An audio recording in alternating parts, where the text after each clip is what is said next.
You're right here at Galaxy 107 FM, and it is an absolute pleasure to be joined coming out of Alberta, Canada right now. Will Ardell, good afternoon, sir. Thank you very much for having me. It is an absolute pleasure to have you here, and I really got to thank Selena Pinky Sims for putting us in touch with each other, because believe me, we've been playing your music for some time now, and well, you know, you seem to have struck an chord with our listeners, and they want to know more. They absolutely want to know more. Now, we just played Broken Fences. How did you come to put the lyrics to that together? I think Breaking Fences was kind of a looking back on probably my life and my upbringing, and a lot of times you'll go through periods in your life, or if you're starting something new, like when I started in the music industry, you tend to be alone a lot of it. You're not sure where you're going. You're kind of everything's new, so you're basically just going out there and you're breaking fences. And for my upbringing, I didn't play a lot of music growing up. So I tended to kind of be on my own at that point. And that for me was just my thoughts of, this is my passion, this is what I'm going to pursue, and this is me breaking fences. And I think it should apply to everybody in life, whatever they're doing. You know, just stick with it, stick with your passion. Absolutely. Now, you were brought up on the prairies of Saskatchewan, but you do have music in your family. Your mum used to sing in the choir. Yeah, she did. Mom was a choir singer. She's originally from Minnesota, down in the United States there. And yeah, she was a choir singer growing up. A lot of church music growing up as well. She had a great voice. Dad used to sing a little bit too. Not very loudly, but Mom was really musical in her nature, and the whole family. And actually both sides of the family were pretty musical looking back on it. So it does run in the family, and I can see you're going to be taking this from level to level. In fact, I think you're going to be an icon in the business in the forthcoming years. So it is an absolute pleasure to be able to talk to you now. Make Me a Man. Now, I really have a deep accord with this song. Tell me all about it, because I know there is a very special part to this song. Yeah, that was, well, the story behind that one, my father was never a drinker his whole life. And of course, when I got a little bit older, and bar age, 19, 20, 21 years old, I kind of went wild, like maybe a lot of kids do with their upbringing. And yeah, there was a point where I think he was getting a little bit concerned, because I was probably getting a little bit too out of control, but I mean, that's the honest truth. And the story revolves around one night when I came home, and I had drove home, and I was a little bit inebriated at the time, and he was waiting up for me, and we had this conversation. Of course, it didn't really sink in, because you're not in a good state to have a good conversation at that point. But the next day, when his words kind of sunk in, I wrote the lyrics to that song down, and it was looking back on it, was very prophetic, because I had spoke of him dying in that song, Make Me a Man. And actually, 2 years later, he ended up passing away. So it was very hard for me to actually play that song live when you spoke of something that unfortunately came true. And I think I can take a lot of lessons from that, and I tried to as I grew up. Now, that's kind of where that song came from. At the same time, who was the producer of this? Because really, it is a great piece of work. Where did you get it recorded? The first album, which that song is on, was done in Nashville. It was Steve Rutledge, and he produced all the tracks on that first album, that double disc. And Steve was a hell of a guitar player, and we had a lot of fun there. We think we spent about 6 days recording everything, and yeah, I couldn't be happier for my first time. It was an incredible experience. Well, Steve Rutledge, no one around the world is a superb artist in his own right, so you've certainly landed on your feet right from the start with the help of Steve there. So without further ado, let's play Make Me a Man. Here's Will Ardell.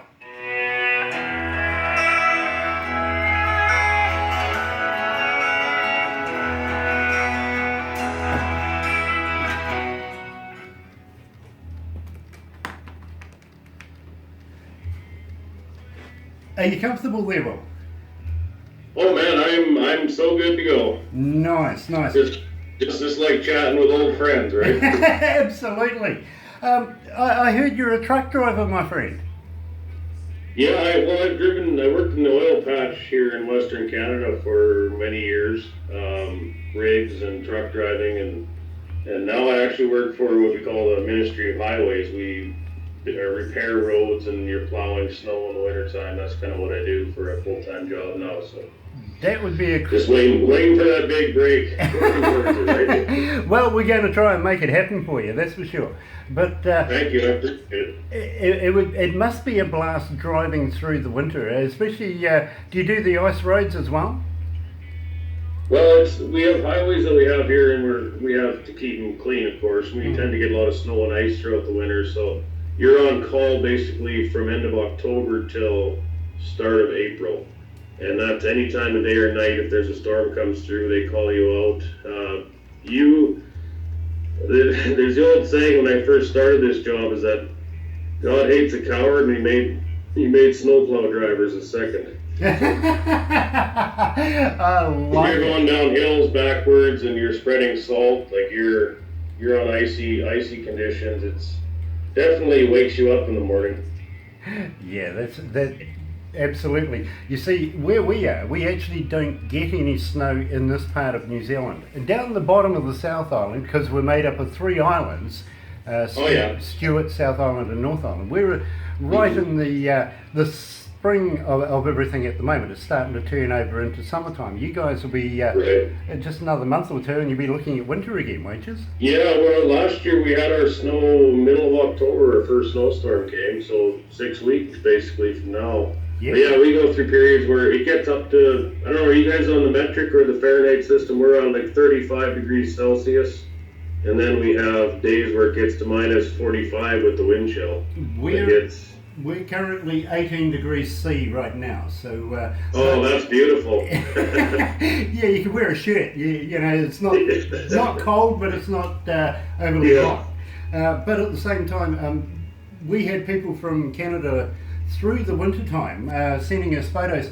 Things like a snow shovel. We don't know what a snow shovel is about here. We don't. You know what I mean? It's just. It's not much different. You don't have to go too far south into the U.S. and they have a little bit of snow and they shut down the whole highway system. Well, here it's just another day at the office, right? Yeah, exactly. It's just what you get used to, right? Well, we do have a thing called the Desert Road, and that does get snowed in quite heavily, which is only a matter of kilometres away from us, but it bypasses us because where we are, we're in a big basin, and it just goes right over the top. So we're pretty nice then. Yeah. Anyway, let's go back to the desk.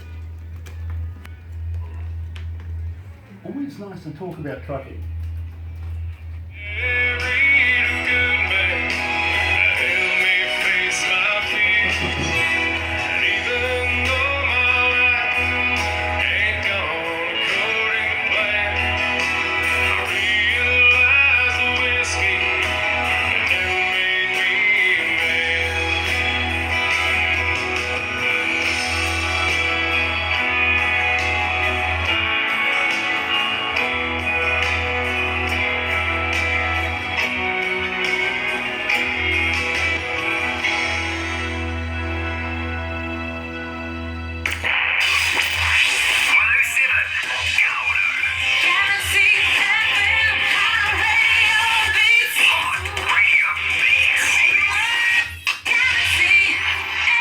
That's right, you're right here at Galaxy 107 FM, and well, it is 22 after 12 o'clock and 19 degrees. We're going over a high by a couple today. It's Thursday, August the 29th, and it is an absolute pleasure to talk to what I think is going to be the icon of country music in Canada coming into the future. Here is Ardell now. Well, I want to talk to you about Save Me, because Save Me is one of the more requested songs that we have for you. Now, that also hit the top 40 in Canada. Yeah. That was the second release I did. It was actually written off a picture of my parents that I was eating lunch one day, and I just happened to see their wedding photo there, and being a songwriter, you start jotting things down, and that's where that song came from. But yeah, it was one of my more successful songs and more mainstream ones, I guess, to that matter.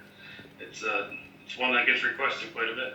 You know, I'm going to play it very, very shortly, but I just want to talk to you very, very quickly about truck driving. Now, it is a skilled job that you do in Canada, and I want to talk to you about driving those snowplows in the wintertime. That must be a thrill.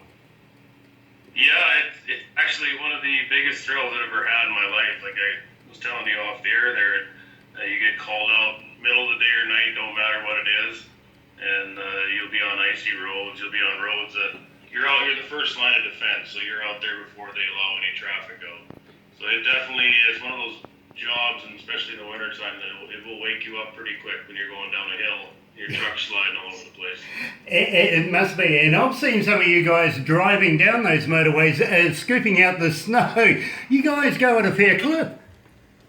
Yeah, you have to go, within a certain range. You try to run whatever your truck will run, depending on the amount of snow and the conditions. But you have to make time, and you have to do it safely. That's the main thing. So yeah, it like I said, it definitely is one of those things that it's better than coffee in the morning. It gets your heart going.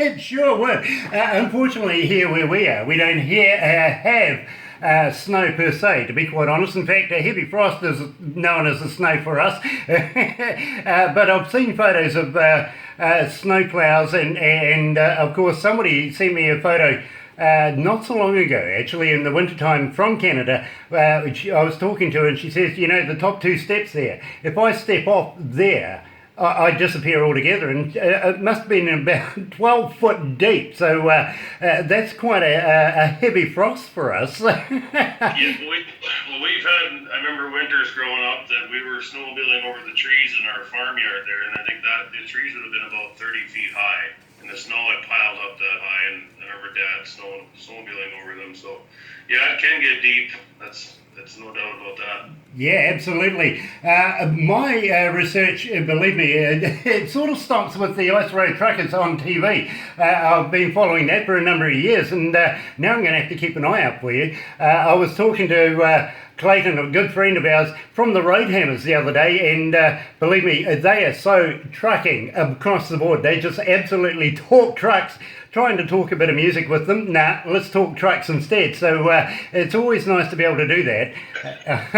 I did my trucking experience when I came out of high school. I started with a trucking firm and worked with them for a number of years. So I can relate very, very well. At the same time, now these days, I tend to, I'm a DJ, you see, and I like to talk music. So let's get back to the music. Let's play Save Me. You're right here at Galaxy 107 FM. Here's Ardell.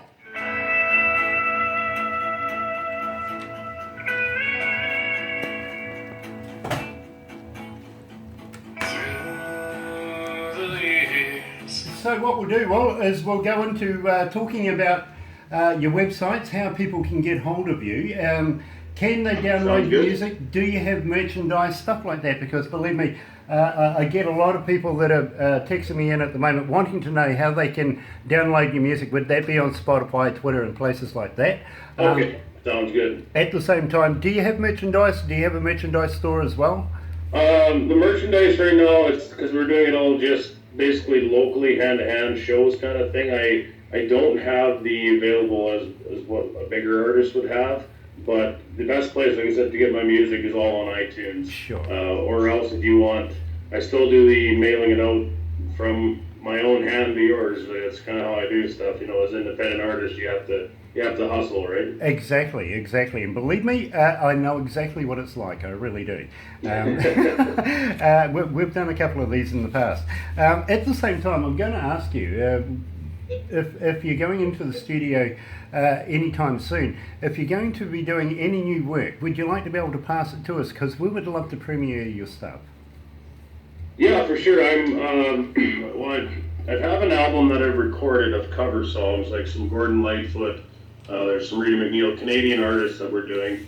And I'm also working towards my fourth album, which will be an original album.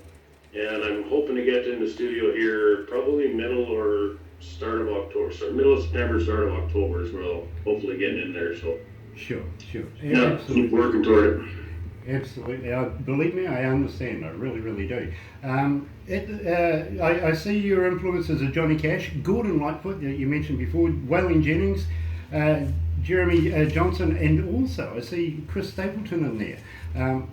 We're doing an interview in the next couple of months with Chris after he's finished his tours and stuff. So. Oh, no way! Yeah, Chris is I've seen him kind of in the last few years, and he's kind of really blowing up, and good for him because the country music is kind of cyclical how it works, right? And we've had a lot of pop, and there's been that big bro country thing, and now it's coming back to the real artists that write their own songs with real lyrics, real everything, right? The feeling, and I think that's a hard thing or it's what's been missing from country a lot, the heart and soul of it, right? Yeah, absolutely. Let's go back to the desk.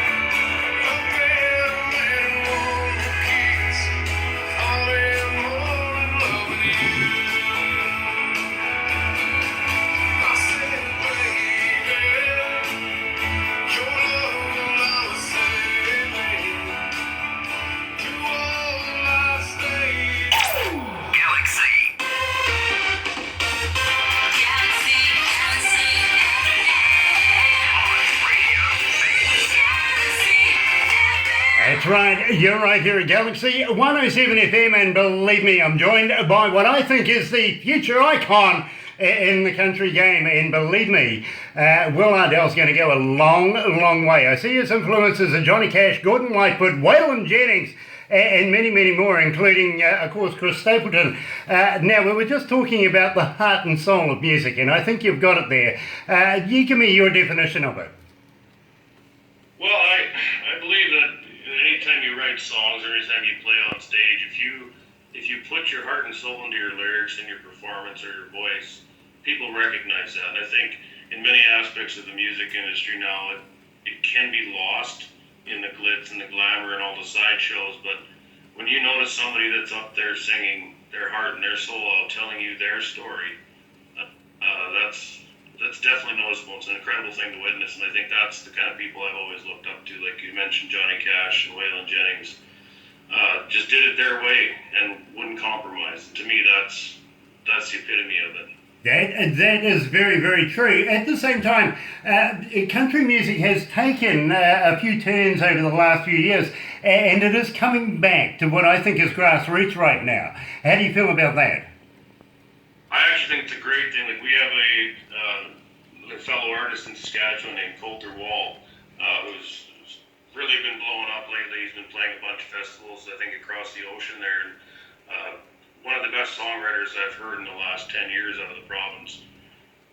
So it's real rootsy and that real old school vibe, and I think that's quite apparent in a lot of the music that's being made now. Like you mentioned, Chris Stapleton and Jason Isbell's another one, Jamie Johnson, just writing great songs and heartfelt lyrics and with soul. And I think that's the key to anything you do in life, whether it's music or whatever. Absolutely, and it's good that you mentioned Coulter Wall because we are quite close friends. We know Coulter quite well and have spoken in the past. In fact, we're trying to tee up a time for him to do an interview as well. So, I'll pass on regards, especially to Coulter when we do get hold of him. At the same time, we want to know about your websites, everything like that. Now, when fans get hold of us, they want to know how to be able to get hold of you. Are you on Twitter, Facebook, and all of those? And do you respond when they do get hold of you? Yeah, I'm on all the social media stuff, Instagram, Twitter, Facebook. I've got my own website, willardell.com. And yes, if they send a message, doesn't matter what form, whether it's through the website or Facebook or any other social media form, we try to respond within 24 hours for sure. Absolutely. And, definitely try to take care of whatever they need. At the same time, how do they get hold of your music? Are you on Spotify? Are you on all the medias to be able to have people download your music? And I say, folks, don't try and be cheap. Go out and buy it, all right? It's only about $1. So come on, per track, get onto Spotify. Is that where you're at? Yeah, I'm on all the major streaming sites, but the best way if you want to get the albums and the songs, is go to iTunes for Will Ardell, and you can download both albums, and there's a couple extra singles I think that are on there as well. But yeah, definitely, that's all available through my websites, Facebook, you name it, it's there. You can feel free to download it. And what about merchandise? Because it is a question that has come up quite a few times now. Do you have a merchandise store? Can they buy t-shirts and everything like that? Yeah, if they go to the website, they can definitely find merchandise on there. We're still kind of working on the whole bugs out of the system with the new website.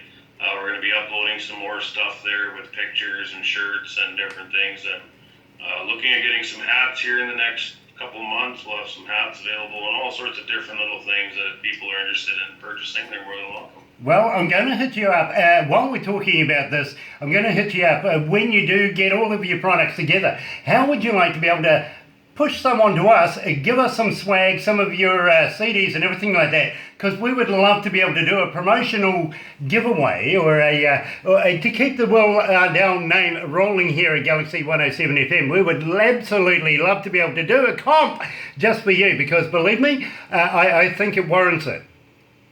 Oh, absolutely. I would definitely, I'll get some stuff in the mail to you guys as soon as possible here, and we'll give them away to fans if they, through the contest, whatever you want to do. Absolutely. More than welcome to do that. Brilliant, brilliant. Because I'll get Barbara onto that. She'll pass all the details and everything for you so that you can send those to us, because we would absolutely love to be able to do a competition for you and give away your products. I know by the amount of people that have been emailing us and texting us right now, and we were talking earlier on about one young lady coming out of Australia. She's done it again. She's asked me, well, please tell me, what's your marital status? Well, to be quite honest, is she rich? I've never asked her that. I must get that one off her, actually. Maybe. No, I'm taken by a beautiful girl right now, and yeah, I'm quite happy in that regard. Well, you know, I don't have to ask her. She just come back and she goes, no, but I live next to a brewery. That's a good selling point. I can't lie about that. Exactly. Maybe she's got a boat we can go fishing as well. Oh, dear, oh dear. Now, it is summertime over there right now. Are you doing festivals? Yeah, actually, I played a couple here this summer. I've kind of taken it easier this year with work and everything going on, and been doing some writing for the next album, but I've had 2 festivals that I did here in the last month, and some other acoustic gigs that I performed. And of course, my bigger show coming up here is for the Canadian Country Music Award weekend, which is September 9th, and I'm playing a showcase called Diamonds in the Rough, and it's at a local place there in Saskatoon where the big event's being held. So I'm really excited about that, to get to see everybody and get to perform for a lot of people that may have not seen me before. You know, folks, get out there, go and be a part of it, because believe me, going to see Will Ardell live, couldn't ask for anything better. You really, really couldn't. And what a big event the Music Awards are. And it's always a pleasure to be able to talk to somebody that's taking part in this. But yet again, Will, I know somebody out there that is absolutely enamored with your music and can foresee you picking up a Grammy not too far away. You know who I'm talking about, don't you, Pinky? Yeah, we got that in earlier on today. So believe me, she is a big fan of yours, and I'm so happy that she's put us on to you. Now, I want you to tell me about Reckless. Reckless, the album, it was recorded in Toronto with a producer named Paul Carroll, and I flew down there, would have been, 3.5 years ago now, and we ended up recording it over the course of about 10 days. A lot of the songs that I had written prior or throughout my catalog, we ended up basically locking ourselves in the studio from noon till about 10 every night and just hitting it hard. And I had a blast recording this. I think the second time around with Reckless, it was more of a process process where we were more picking apart the songs and not pushing them through. We were kind of just, it was kind of a learning experience with me too on the first one compared to the second one, where you kind of knew what you wanted to do, right? So it was a lot of fun. I enjoyed it, and of course I love the studio time regardless. Yeah, we had a blast, and it turned out really well, I thought. Well, I've got to be honest with you. I'm an engineer by trade myself, and have worked in a number of recording studios, and big ones too in New Zealand. And I listen to music, and not as a fan would listen to music, but I listen to it as an engineer would. He breaks it down into increments, and I can't fault this particular track. Here is Will Ardell and Reckless, right here at Galaxy 107 FM.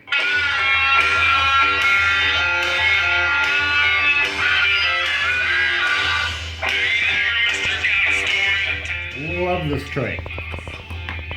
Yeah, this one's banging track, I'll tell you that. Oh, look, honestly, my bro, I love it. Who was doing the organ, the harmonica? A fellow by the name of Ryan Ainsworth. He did the harmonica on it. It was phenomenal. I actually never met the guy. He came in, he was there before I came and finished it up when I left, but I've talked to him on Facebook. But phenomenal player, unreal. Well, he can blow. He can really blow. And believe me, I've got a few harmonica guys that we deal with, not only in country, but also in blues and stuff like that. We get involved with a lot of music around the country. See, when I love harmonica, it sounds like a sick cat. So these guys, they're way better than me. Oh, mate, I'm very, very envious. I really am, because I think you've put a good formula of people behind you to be able to get the sound that you require, and it just sounds brilliant. Yeah, I think the thing is too is that I've always said is that I never want to be pigeonholed into a certain, because it's not me as an artist. I never want to be pigeonholed into a certain category, and I think if I can make music that is true to me, people will see that no matter what the different sounds that go on. So I always try to maintain my sound, but I try to change little things here and there to progress as an artist. That's the main thing. I fully understand exactly where you're coming from. Now, you also had T.W. Cargill work on this, and also Jamie Johnson. No, Jamie didn't work on it, no. Oh, okay. I think that might be the wrong notes, but Jamie... Yeah, unfortunately, you see, I get handed a whole heap of stuff that I've got to try and work something out of here.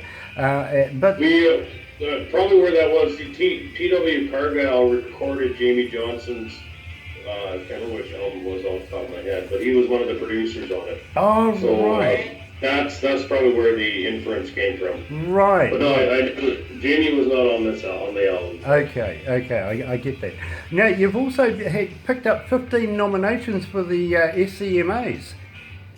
Yeah, for the SCMAs in Saskatchewan, I've been nominated 15 times in total in my first 3 years. And then I won the Rising Star in 2013. So yeah, I was actually just going to head down that track because, believe me, that's very, very notable. I can see you going into the United States and taking out the JC Awards as well very, very shortly. Well, I've thought about it, and I think that'll be the natural progression is to head south eventually. But obviously, I'm a big supporter of Canadian music and Saskatchewan music, so whenever that time comes, we'll go. Let's go to the desk.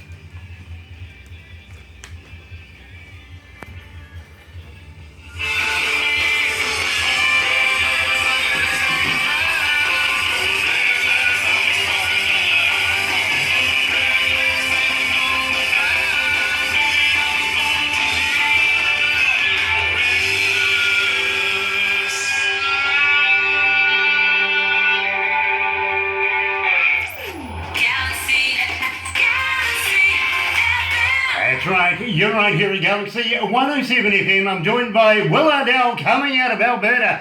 And believe me, excuse me, well, I got somebody making faces at me. Barbara, stop that, you're putting me off from time to time. We always like to have a bit of fun up here. Now, you've been nominated 15 times for the SCMAs. Tell me about that. Yeah, it was very, of course, my first year when I came out with the first album, All About the Ride, and leaving. I was nominated 5 times that first year. very humbling. It's of course, as a musician and a writer, it's not something you. It's not something you. I guess the way to put it, you don't put a lot of stock in it. It shouldn't be the basis of your career, but it's very, very humbling. And I think the times that I have been nominated, especially by my peers, it's something I've never forgotten, and it always is a nice feeling.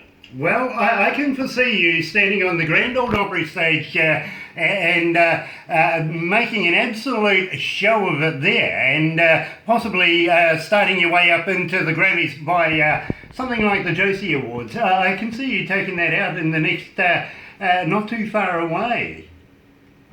Yeah, I guess with my career and stuff now, I just kind of take it as it comes. I keep progressing, and I think all I can try to do is be better than I was yesterday as a writer and as a singer and as an artist. And I think that's the most important. And everything will fall where it does when the time comes. Very, very cool. Because believe me, bro, I can foresee you being a big thing in the country music industry over the next, couple of years. Yeah, you're just going to take it out. I really can see that. Maybe even the next Garth Brooks, if you want to put it like that.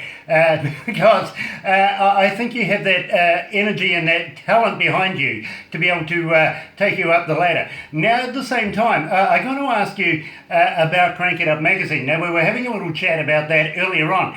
Are you familiar with it? And we're going to be putting you into this magazine coming out of Pennsylvania, and also we are talking to the management there, who are actually John Reid. He makes movies, by the way, good friends of Quentin Tarantino.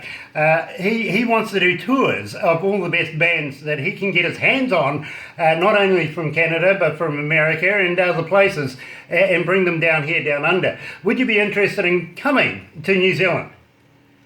I would absolutely be honored to come to New Zealand. I've always thought about coming down to that corner, and I would love to play shows down there. A lot of the fellow artists in the province have gone through Australia and New Zealand as well, and it's something that hopefully in the near future I can get there, because I'd be more than honored with the growing country music base down there. It's just amazing. Well, we have a huge country base here in New Zealand, especially down the bottom of the South Island, especially around Gore, of all places. Every year it is just absolutely ballistic down there for country artists and for country fans, and we would love to be able to make you a part of that. At the same time, we would like to bring you around New Zealand and show you a bit of the indigenous parts of New Zealand, our native parts, and also maybe try some really crazy funky foods. Would you be interested? I would be completely down for doing that. Maybe try some of your 7% beer we were talking about earlier. I think that'd be a blast. Yeah. Well, you and I are going to get on like a house on fire. We really, really are. The only thing I'm a little worried about is that if we're not arrested within the first 24 hours, we're doing something wrong. Well, I don't think so.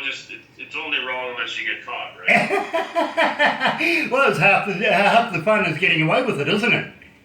Absolutely. Makes for good songs. It really does. It really, really does.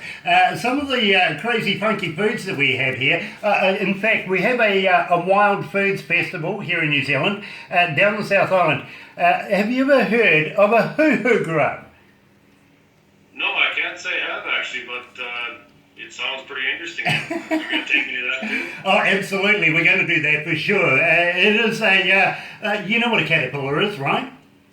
Right. Okay, well this is about twice the size, easily twice the size, but it's white and it has a black head. What you do is you put the body in your mouth, you bite off the head, don't eat the head, it's yucky, but it tastes like creamy peanut butter. I'll take your word on that. I'm not sure I believe you.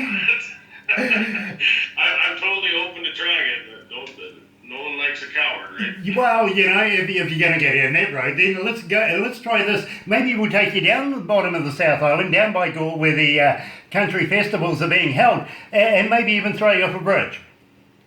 That sounds like a perfect time to me. I'm totally up for that. Brilliant, brilliant, because we have a thing here in New Zealand we're quite proud of too, by the way. It's a good tourism event. It's called bungee jumping, and we love to be able to take all of our artists and literally throw them off a bridge. If not, we'll take you to Auckland and throw you off the tower that we have in Auckland, because believe me, it's always a lot of fun watching people's expressions as they're on their way down. I'll tell you what, that's actually one on my bucket list is to go bungee jumping and skydiving. I was thinking about that last year and I haven't done it. And I think maybe that's the first thing I do when I come down there is we're going to go bungee jumping. I'll even let you push. Yeah, well, I might actually join you, to be quite honest with you. A number of times that I've had to literally tandem with people because they get a little jelly need when they look down. It's the worst thing you could ever do. Don't look down, just step off. Well, it's like I always heard too. It's not the fall that hurts you. It's just a sudden stop. Yeah, exactly. Exactly. Now, you see, the difference is with you, we will actually attach the bungee, unless you're Australian. Well, I appreciate that because I'm not a very good flyer. I tried it when I was a kid off the barn roof. It didn't go so well. I appreciate the cord. Yeah, not so much Mary Poppins, right? But at the same time, I will admit, I've got a very close friend of mine now. He's been a number of years now as an instructor for skydiving. So if you ever want to try that as well, I'd be more than happy to be able to come along with you and we'll both jump out of a perfectly good airplane. I'm up for anything like that. Well, tell you what, maybe I'll even bring the guitar along. We'll sing a song on the way down. That would be a great idea. How's that for a music video? That would be absolutely brilliant. In fact, I kind of like that idea. The only thing is I'm a little worried about how the guitar's going to end up on the way down. At the same time, I was talking to my friend the other day. He says, listen, Grant, I've been doing this for about 15 years now. I says, oh yeah, have you ever done it naked? He goes, never once. I went, got to give it a go. Let's see what happens. You know what I mean? He goes, I'm not getting naked around you. Well, I'll tell you what, there's things that you just got to do for the sake of doing them, and you only live once. Exactly. The only thing was, I didn't want to do a tandem naked with him. Oh yeah, okay, we'll go different shoots. Yeah, exactly. I'm fully into doing it by myself. There's no way I'm going to do that with that man, to be quite honest, even though he is a very, very close friend of mine. So we got a full card coming up, to be quite honest with you. Yeah, it'll be a lot of fun coming down here, down under, and taking part in some of the traditional stuff that we have as well. The local people here are the Maori, and we'd love to be able to take you onto a marae and treat you to some indigenous folks that we have here in New Zealand as well, and show you some of the finer points of New Zealand, even maybe take you down to the Marlborough Sound. That place is a place where time has literally forgotten. The only thing is, you may from time to time see a big cruise ship go down through the Marlborough Sound, but other than that, you can pretty much expect to see, well, even the dinosaurs are still walking down there. I saw my mum down there a couple of months ago.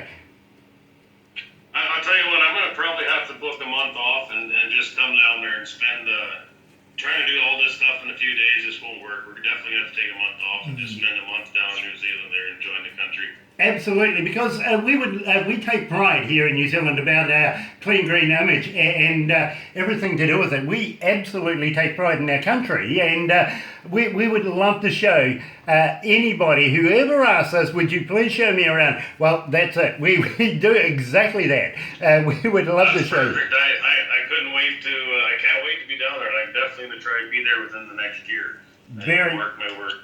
Try to get down and play some shows. Very cool, because we want you down here. We really, really do. And if the stats are anything to go by, believe me, I feel that the audiences here in New Zealand are just going to absolutely eat you up. At the same time, how many band members do you have? I have 3 band members typically. We sometimes add a 4th depending on what we're doing with steel or fiddle, but a bass player, guitar player, and a drummer, and myself. I generally play acoustic, so we try to keep it pretty simple, and yeah, we tend to have a lot of fun when we play, there's no doubt. Well, pass the love on to your band members, please, because we would love to be able to see them down here as well, and believe me, you won't be the only one that's going off a bridge. You really won't. Just don't tell them. Don't tell them. That'll be a surprise for them. No, just when the van door opens, I'll tell them we're going for gas or something. When the van door opens, we'll be at the bridge and they can't back out anymore. Exactly. There you go. That's a great idea. We'll keep it between ourselves. And now, tell me about Freaks. Now, this is something that I can relate to. Tell me all about that. Freaks was written, well, to be honest, the story when I was in college in Lethbridge, and it was written about a girl that I knew at the time, and she used to make money as a dancer, and that was her line of work to get herself through college, and that was kind of what that song was about. So it's a little different in nature, but I guess I am too, so it works out. You and I do, so get on. Here is Will Ardell and Freaks right here at Galaxy 107 FM.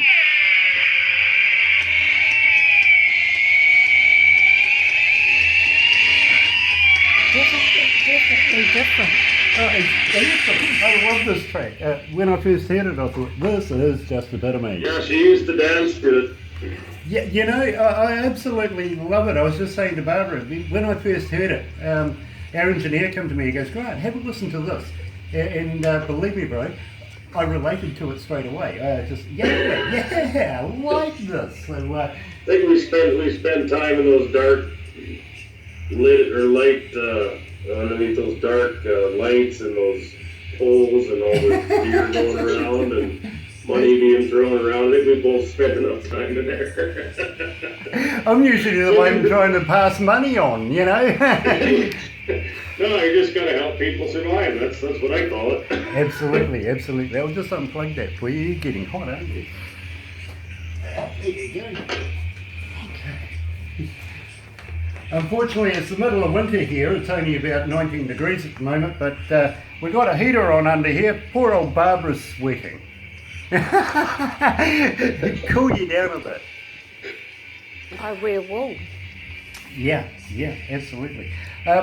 We have a pub about 22 steps away from our front door over the grass in the court. And from time to time we have what is called a fire drill. We have to have a fire drill up here to make sure that everybody is in a safe place. Would you believe it is the exact meterage to the bar that we have to be? So yeah, we might have. We used to call that a muster point. Like in the oil well industry, when you have a gas blowout, they always have a safe area. It's called a muster point. That used to be called our muster point. Everybody would meet there around 7 o'clock in the evening. Well, believe me, bro, I'm watching you drinking your beers there, and I'm thinking, you know, it is almost time to call a fire drill this afternoon. The only problem is every time. Best way to relax after a hot day, I tell you. Exactly, but the only problem is every time I call a fire drill, everybody runs in the opposite direction with their wallets. Oh, that's no fun, eh? Yeah, sitting there by myself buying my own beer. Yeah. Let's go back to the desk.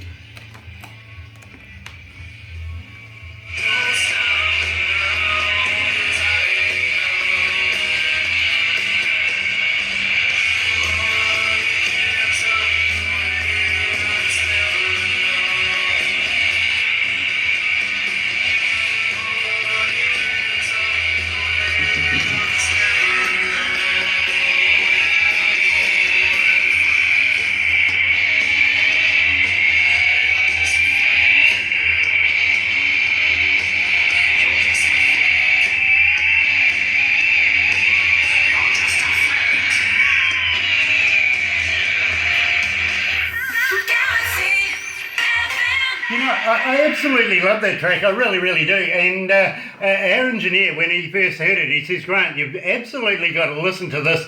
It is just something different, and I'm going to adopt it, to be quite honest. I'm going to take a copy and take it home, because I absolutely think it is a great track. I really do. Now, I've got to ask you very quickly, would you be interested in possibly doing some, now we call them stingers here in New Zealand, some liners, I think you guys call them over there, basically where we can get you to say, hi, this is Will Ardell, and introduce a couple of songs, because we would love to be able to add that to our playing segment. Would you be interested in doing something like that for us?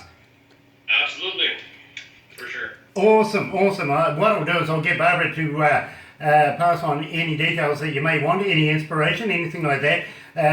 No, not that sort of inspiration, Barbara. Hey. Oh, the look on her face, I got her. I finally have got one over her. About time. It's about time. Now, at the same time, we're coming into the most requested Will Ardell song, and all about the ride. Now, I've got to know, everything about this, because believe me, everybody has been asking me. Tell me more. Well, this song, of course, a lot of my songs come from stories, right? And I think this story was about 6, 7 years ago. Yeah, about 7 years ago, and we just finished playing a small little festival in McCrory, Saskatchewan, and a lot of my buddies had showed up for that. And after the show, we were all having a few beverages, and we were going to go to one of my other friends' place who lived about 15 miles from the festival site. So 3 of us big guys, all my size, crammed into this little Ford Ranger truck. We couldn't get the doors shut very well, so we all had to kind of breathe in and slam the doors in at the same time, and we all got packed in there, and it was a standard, and I was holding a 66 of Lamb's rum, and my buddy Troy was shifting gears, and Connor was driving it with the clutch and the gas, and yeah, it was kind of where that inspiration for the song came, because we finally got to his place after I think about an hour of cruising around these back roads we have around here, and yeah, that was kind of the